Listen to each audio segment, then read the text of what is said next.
आपण आता इतर संख्यांचे वर्ग बघूया. तर यामध्ये मी एक संख्या घेते. तर समजा इथं या ठिकाणी मी 67 घेतलं, तर आपण 67चा वर्ग करूया.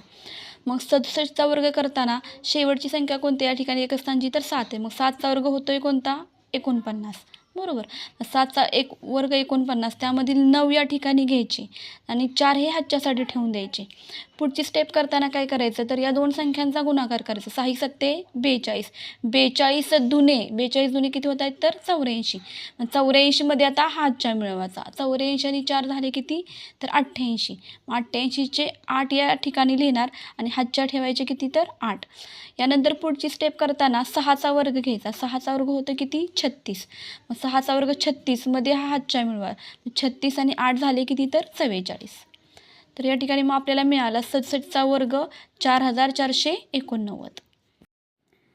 यानंतर आपण 83 या संख्येचा वर्ग बघूया. तर 3चा वर्ग किती होतो, 9. बरोबर. तो आपण इकडं लिहून घेऊया. 3चा वर्ग 9. यानंतर 8 त्रिक किती होत आहे, 24. या दोन संख्येचा गुणाकार. 8 त्रिक 24. 24 दुने किती होत आहे, तर 48.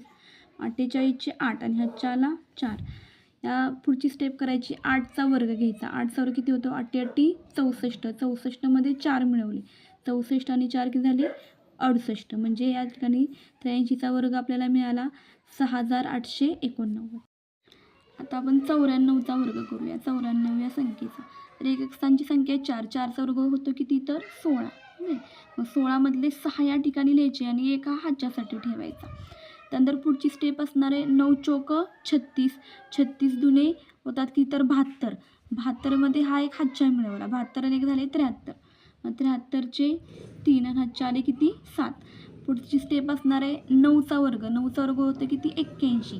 81मध्ये 7 मिळवले. 81मध्ये 7 मिळवले तर होतात किती, 88. मग या ठिकाणी 94चा वर्ग 8836.